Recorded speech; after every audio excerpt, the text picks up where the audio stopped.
the sort of like tagline for the Europeans has been borders must not be moved with violence. Now, on the surface, that's really clear, I think.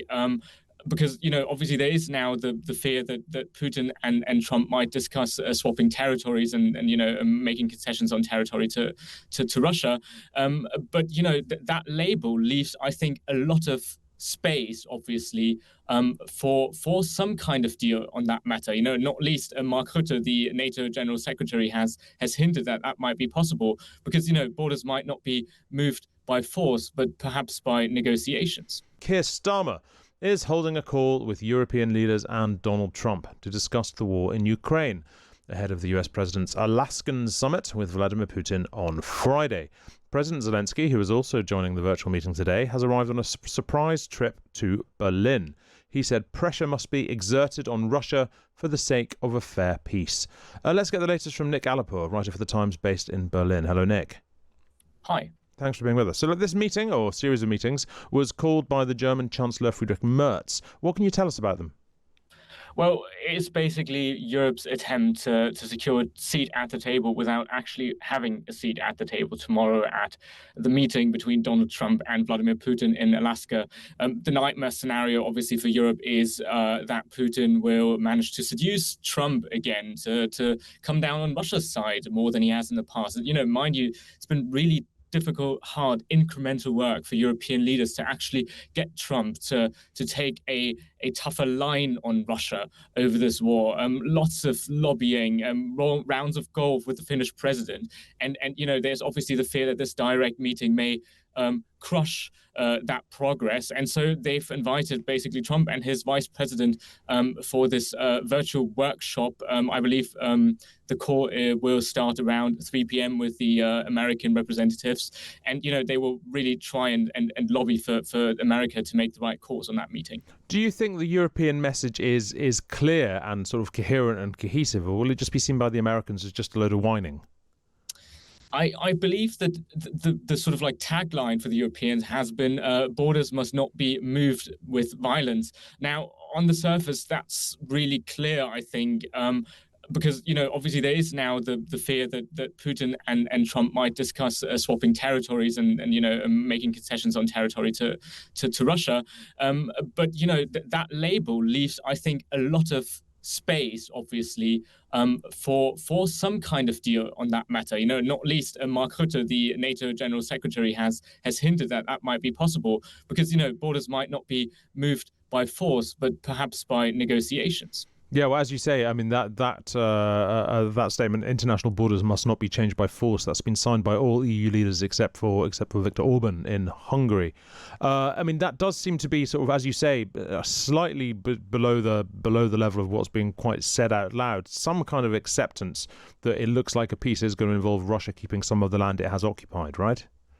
Yes, indeed. And that's obviously what President Zelensky, who's touched down just a few minutes ago, a few hundred meters away from me in the garden of the Chancellery, has also said that he's not willing to give up any territory. Like, that's obviously his bar. That's a lot higher than borders must not be changed by force. So, yeah, indeed, this will be quite the challenge for Europe's leaders to balance, on one hand, Trump's, willingness to perhaps to wallow off and Zelensky's very, very high bar for talks with Russia.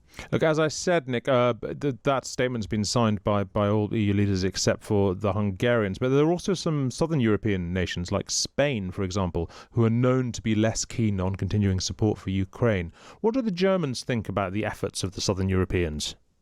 Well, I believe they don't think too highly of them, but it's one of those things that they tend to not mention out in the open. But it is quite telling, I think, that Spain, Pedro Sanchez, the prime minister, is not actually joining the courts today.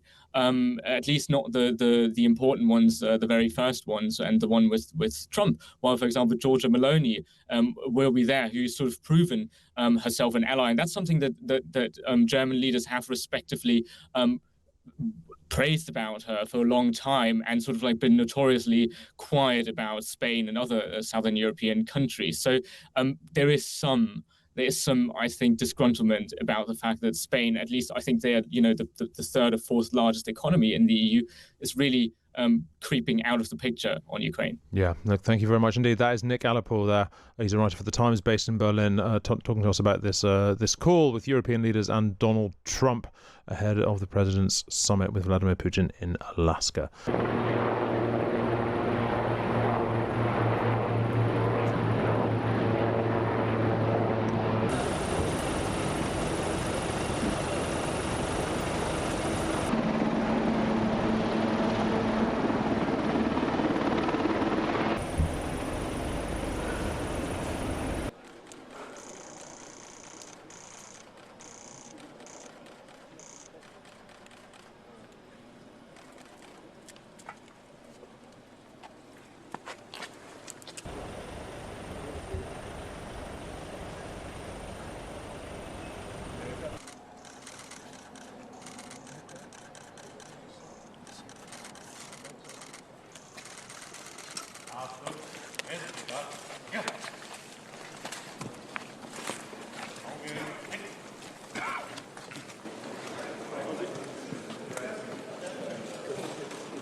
You mentioned your upcoming meeting with President Putin. Can Yeah. you tell us what you hope to get out of that and whether you'll consider inviting President Zelensky to join?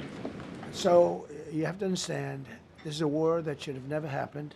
This is a war that wouldn't have happened if I were president. Would have never happened. It was the apple of his eye. I got along very well with President Putin. So this is really a feel-out meeting a little bit. And President Putin invited me to get involved. He wants to get involved. I believe he wants to get it over with. Now, I've said that a few times, and I've been disappointed because I'd have like a great call with him, and then missiles would be lobbed into Kiev or some other place, and you'd have 60 people laying on a road dying. The money that's been spent and the death is incredible. It's the worst thing that's happened, by far the worst that's happened since World War II. So I'm going in to speak to Vladimir Putin, and I'm going to be telling him, you got to end this war, you got to end it. And he wasn't going to mess with me. This war would have never happened. You know, we had a discussion about it one time, and we never had that discussion again. Would have never happened. So I'm going to go and see the parameters. Now, I may leave and say, good luck, and that'll be the end. I may say this is not going to be settled. I mean, there are those that believe that Putin wanted all of Ukraine. I happen to be one of them, by the way. I think if it weren't for me, he would not be even talking to anybody else right now. But I'm going to meet with him. We're going to see what the parameters are. I'm then going to call up President Zelensky and the European leaders right after the meeting, yeah. And I'm going to tell them what kind of a deal. I'm not going to make a deal. It's not up to me to make a deal. I'm going to meet with President Putin, and we're going to see what he has in mind.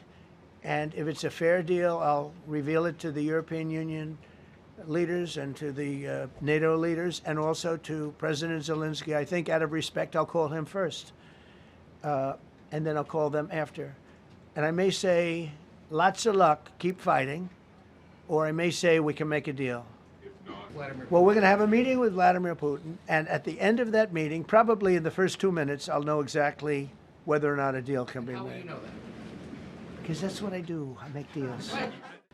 I expect to have a meeting with Putin that I think it'll be good, but it might be bad. And I'm here for one reason, to get rid of a war that somebody else started. Should have never happened. And if I could end it, great. Complex war, a lot of bad blood, But Zelensky's been there for 3.5 years, so if you put him in a room, now I will say this, ultimately I'm going to put the two of them in a room. I'll be there or won't be there, and I think it'll get solved.